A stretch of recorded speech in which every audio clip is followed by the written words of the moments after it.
warahmatullahi wabarakatuh. Kenalkan, nama saya Kinarusya Yurona dengan NIM F131240034, Program Studi Psikologi Universitas Semarang. Video ini dibuat untuk memenuhi ujian akhir semester mata kuliah Psikologi Urban yang diampu oleh Ibu Kimi Khatkar, SPSI, MSI.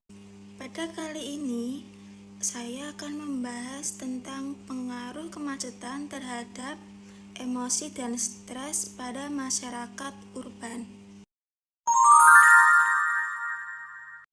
Pernah nggak sih kalian ngerasa kesal, mudah marah, atau lelah secara mental hanya karena terjebak macet? Padahal kita belum sampai tujuan, tapi suasana hati kita udah capek lebih dulu. Nah, situasi tersebut bukan sekedar perasaan yang biasa. Dalam psikologi urban, kemacetan merupakan salah satu faktor yang dapat memengaruhi psikologi seseorang. Mari kita bahas lebih lanjut. Nah, kemacetan itu merupakan salah satu masalah utama yang ada di kota-kota besar. Jumlah kendaraan yang semakin meningkat, tetapi kapasitas jalan tidak bertambah dengan seimbang. Nah, hal tersebut menyebabkan masyarakat menghabiskan waktu berjam-jam di perjalanan. Misalnya kita berangkat pukul 6 pagi, kemudian di tengah-tengah jalan kita terkena macet selama 1-2 jam.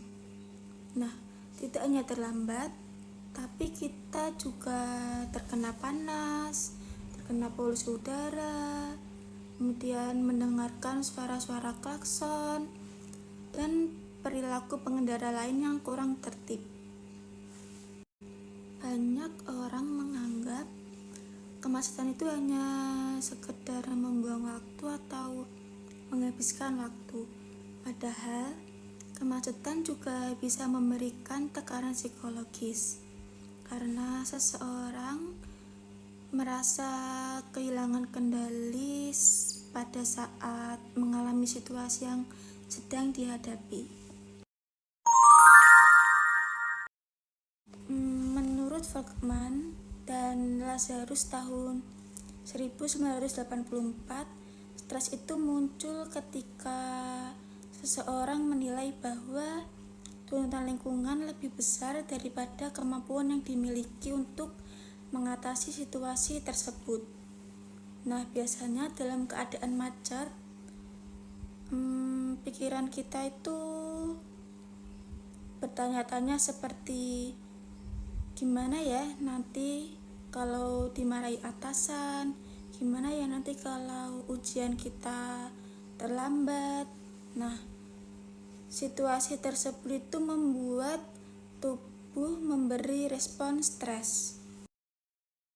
Tubuh kemudian melepaskan hormon stres seperti kortisol dan adrenalin.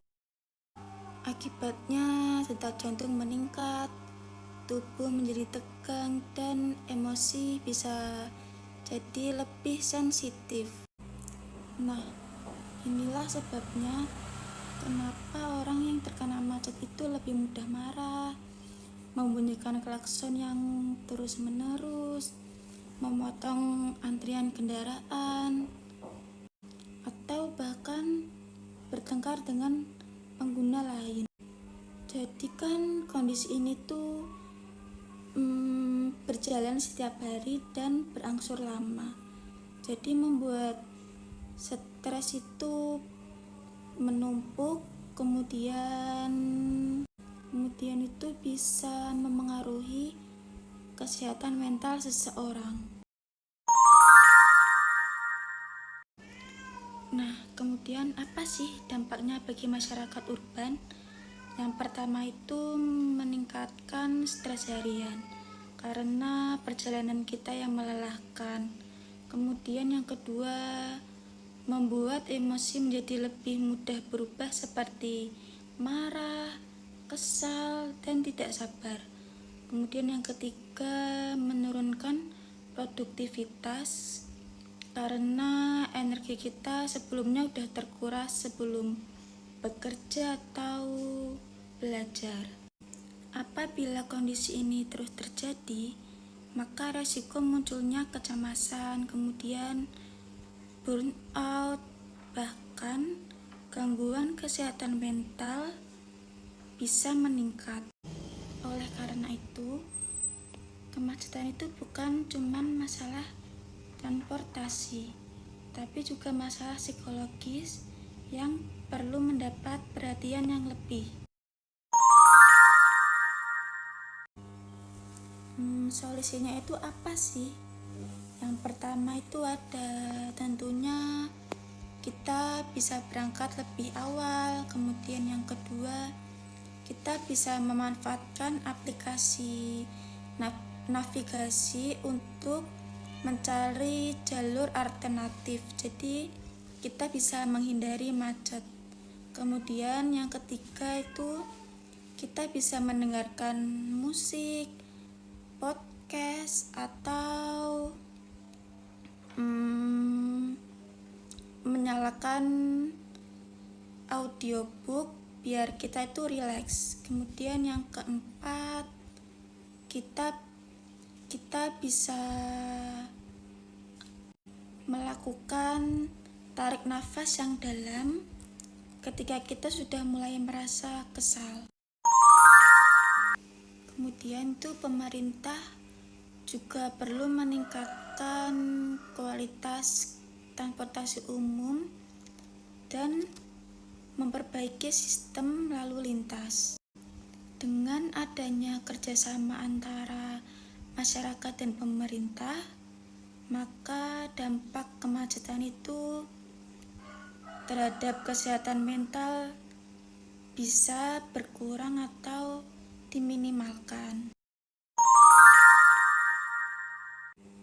Jadi, kesimpulan dari penjelasan yang tadi adalah bahwa kemacetan itu bukan cuma sekedar menyebabkan keterlambatan, tapi kemacetan juga dapat memengaruhi emosi kita, kemudian meningkatkan stres, kemudian menurunkan produktivitas, kemudian mengurangi kualitas hidup masyarakat urban.